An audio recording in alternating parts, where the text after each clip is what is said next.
ನಾನು ಹರ್ಷಿತಾ. ಕಾರ್ವಾಪ್ಲ ಚಾನೆಲ್ಗೆ ಸ್ವಾಗತ. ಕಾರವಾರದ ಸುಭಾಷ್ ಬೋಸ್ ಸರ್ಕಲ್ ಬಳಿ ಬಿಜೆಪಿ ವತಿಯಿಂದ ಪ್ರತಿಭಟನೆ. ಕಾರವಾರ 31 ವರ್ಷದ ಹಳೆ ಪ್ರಕರಣವನ್ನು ಕೆದಕಿ ರಾಮ ಭಕ್ತರ ಮೇಲೆ ನಕಲಿ ಕೇಸ್ ಹಾಕಿರುವ ಹಿಂದೂ ವಿರೋಧಿ ಸರ್ಕಾರದ ವಿರುದ್ಧ ಕಾರವಾರ ಸುಭಾಷ್ ಚಂದ್ರ ಬೋಸ್ ವೃತ್ತ ಬಳಿ ಪ್ರತಿಭಟನೆ ಹಮ್ಮಿಕೊಳ್ಳಲಾಯಿತು. ಈ ಸಂದರ್ಭದಲ್ಲಿ ನಗರ ಅಧ್ಯಕ್ಷ ನಾಗೇಶ್ ಕೂಡೇಕರ್ ಅವರು ಸ್ವಾಗತಿಸಿದರು. ಬಿಜೆಪಿ ಜಿಲ್ಲಾಧ್ಯಕ್ಷರಾದ ಶ್ರೀ ವೆಂಕಟೇಶ್ ನಾಯಕ್ ರವರು ಮಾತನಾಡಿ, ಹುಬ್ಬಳ್ಳಿಯಲ್ಲಿ ಬಂಧನಕ್ಕೊಳಗಾದ ಶ್ರೀಕಾಂತ್ ಪೂಜಾರಿಯವರ ಬಿಡುಗಡೆಗೆ ಆಗ್ರಹಿಸಿ ಮತ್ತು ರಾಜ್ಯಾದ್ಯಂತ ರಾಮ ಭಕ್ತರ ಮೇಲೆ ಪೊಲೀಸ್ ಇಲಾಖೆಯಿಂದ ಆಗುತ್ತಿರುವ ದೌರ್ಜನ್ಯವನ್ನು ತಕ್ಷಣವೇ ನಿಲ್ಲಿಸಬೇಕೆಂದು ಹೇಳಿದರು. ಕುಮಟಾ ಶಾಸಕರಾದ ಶ್ರೀ ದಿನಕರ್ ಶೆಟ್ಟಿ ಅವರು ಮಾತನಾಡಿ, ಇಂದು ರಾಜ್ಯ ಕಾಂಗ್ರೆಸ್ ಸರ್ಕಾರ ಹಿಂದೂ ವಿರೋಧ ಪರ ಕೆಲಸ ಮಾಡಲಿದ್ದು, ಅಮಾಯಕರ ಮೇಲೆ 31 ವರ್ಷದ ಹಿಂದಿನ ಪ್ರಕರಣವನ್ನು ಸುಳ್ಳು ಆರೋಪ ಮಾಡಿ ಹಿಂದೂ ಕಾರ್ಯಕರ್ತರ ಮೇಲೆ ಕೇಸನ್ನು ಹಾಕಿದ್ದಕ್ಕೆ ನಾವು ಖಂಡಿಸುತ್ತೇವೆ ಎಂದು ಹೇಳಿದರು.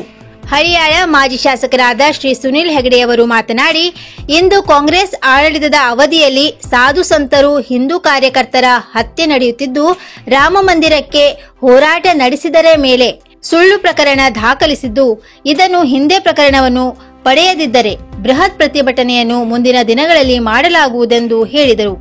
ವಕ್ತಾರರಾದ ನಾಗರಾಜ್ ನಾಯಕ್, ಗಾಂಧಿ ಕುಟುಂಬವನ್ನು ಮೆಚ್ಚಿಸಲಿಕ್ಕೆ ಕರ್ನಾಟಕದ ಕಾಂಗ್ರೆಸ್ ಸರ್ಕಾರ ಇಡೀ ಹಿಂದೂ ಸಮಾಜಕ್ಕೆ ಅನ್ಯಾಯ ಮಾಡುತ್ತಿದ್ದು, ಕಾಂಗ್ರೆಸ್ಸಿನ ಸಿದ್ದರಾಮಯ್ಯ ಹಿಂದೂ ಜಾತಿಗೆ ಕಳಂಕ ಎಂದು ಹೇಳಿದರು. ರಾಜ್ಯ ಒಬಿಸಿ ಸದಸ್ಯ ರಾಜೇಂದ್ರ ನಾಯಕ್ ಮಾತನಾಡಿ, ಕಾಂಗ್ರೆಸ್ಗೆ ಮೋದಿ ಸರ್ಕಾರ ರಾಮ ಮಂದಿರ ಮಾಡಿದ್ದನ್ನು ಸಹಿಸಲಾಗದೆ ಇಂದು ಅಮಾಯಕ ಹಿಂದೂ ಕಾರ್ಯಕರ್ತರ ಮೇಲೆ ಸುಳ್ಳು ಪ್ರಕರಣ ದಾಖಲಿಸಿಕೊಂಡಿದ್ದ ಕಾಂಗ್ರೆಸ್ ಸರ್ಕಾರಕ್ಕೆ ಧಿಕ್ಕಾರ ಹೇಳುತ್ತೇವೆ ಎಂದು ಹೇಳಿದರು. ಜಿಲ್ಲೆಯ ಬಿಜೆಪಿ ಮಂಡಲ ಅಧ್ಯಕ್ಷರು, ಜಿಲ್ಲಾ ಪ್ರಮುಖರು, ಪದಾಧಿಕಾರಿಗಳು, ಜನಪ್ರತಿನಿಧಿಗಳು, ಮಂಡಳ ಪದಾಧಿಕಾರಿಗಳು ಹಾಗೂ ಕಾರ್ಯಕರ್ತರು ಈ ಸಂದರ್ಭದಲ್ಲಿ ಉಪಸ್ಥಿತರಿದ್ದರು. ಕರ್ನಾಟಕದ ಸರ್ಕಾರ 1992 ಇಸ್ವಿ ಅಂದರೆ ಇವತ್ತಿಗೆ 31 ವರ್ಷಗಳ ಹಿಂದೆ ಏನು ಅಯೋಧ್ಯೆಯಲ್ಲಿ ಕಾರ್ಯಸೇವಕರಾಗಿ ಹೋದಂಥ ಹುಬ್ಬಳ್ಳಿಯ ನಮ್ಮ ಹಿಂದೂ ಕಾರ್ಯಕರ್ತ ಶ್ರೀಕಾಂತ್ ಪೂಜಾರಿ ಅವರ ಮೇಲೆ 31 ವರ್ಷಗಳ ನಂತರ ಒಂದು ಕೇಸನ್ನು ಹಾಕಿದ್ದಾರೆ ಮತ್ತು ಅವರನ್ನು ಅರೆಸ್ಟ್ ಮಾಡಿದ್ದಾರೆ. ಇಲ್ಲಿ ನಾವು ಮುಂದಿನ ದಿನಗಳಲ್ಲಿ ಸನಾತನ ಧರ್ಮವನ್ನು ಅಧಿಕಾರಕ್ಕೆ ಬರಲಿಕ್ಕೆ ಬಿಡಬಾರದು ಹೇಳುವುದನ್ನು ನಮ್ಮ ತಮಿಳುನಾಡಿನ ಮುಖ್ಯಮಂತ್ರಿಗಳ ಮಗ ಅವರು ಹೇಳ್ತಾರೆ, ಸನಾತನ ಧರ್ಮ ಅಂತ ಹೇಳಿದ್ರೆ ಒಂದು ಪ್ಲೇಗ್ ಕೊರೋನಾ ಇದ್ದ ಮನೆ ಅಂತ ಹೇಳ್ಕೊಂಡು ಹೇಳುವಂತಹದ್ದನ್ನ ಅವರು ಮಾತಾಡ್ತಾರೆ.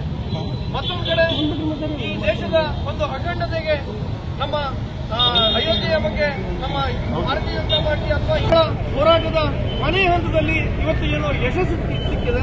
ಆ ಯಶಸ್ಸನ್ನ ನೋಡ್ಲಿಕ್ಕೆ ಕಾಂಗ್ರೆಸ್ನವರಿಗೆ ಸಾಧ್ಯ ಆಗ್ತಾ ಇಲ್ಲ.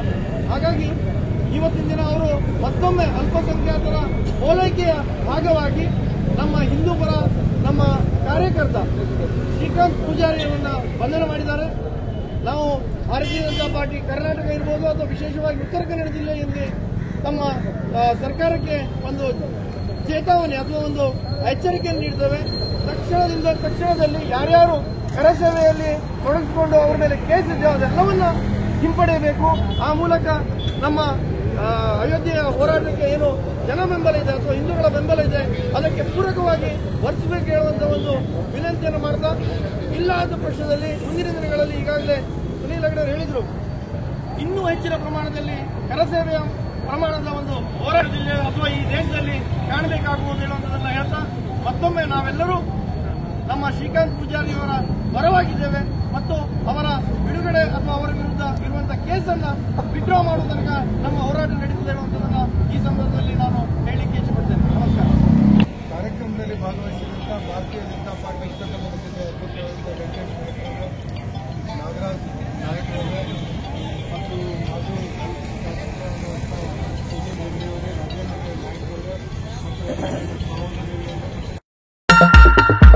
87 ವರ್ಷದಿಂದ ಗ್ರಾಹಕರ ವಿಶ್ವಾಸದಡಿಯಲ್ಲಿ ನರಸಿಂಹ ಮಾರ್ಕೆಟ್ ಕಾರವಾರ ಆಧ್ಯಾತ್ಮಿಕ ಧಾರ್ಮಿಕ ಪೂಜಾ ಸಾಮಗ್ರಿಗಳ ಹಾಗೂ ಸಾಂಪ್ರದಾಯಿಕ ಶೈಲಿಯಲ್ಲಿ ಮನೆಯಲ್ಲಿ ತಯಾರಿಸಲ್ಪಟ್ಟ ಶುದ್ಧ ಹಾಗೂ ರುಚಿಕರ ತಿಂಡಿ ತಿನಿಸುಗಳ ಏಕೈಕ ಮಳಿಗೆ.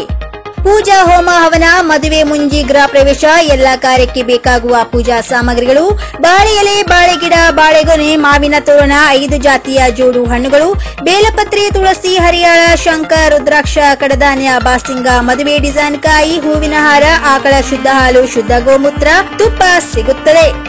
ನಿಮಗೆ ಲಭ್ಯವಿರುವ ವಸ್ತು ಕಾರವಾರದ ಯಾವುದೇ ಭಾಗದ ಮನೆಗೆ ಮುಟ್ಟಿಸುವ ವ್ಯವಸ್ಥೆಯ ನಮ್ಮ ನರಸಿಂಹ ಮಾರ್ಕೆಟ್ ಕಾರವಾರ. ಒಮ್ಮೆ ಭೇಟಿ ನೀಡಿ ಖಚಿತಪಡಿಸಿಕೊಳ್ಳಿ. Narasimha market, Raikar manner, Kaikini road, Karwar. Mobile number 9242121334.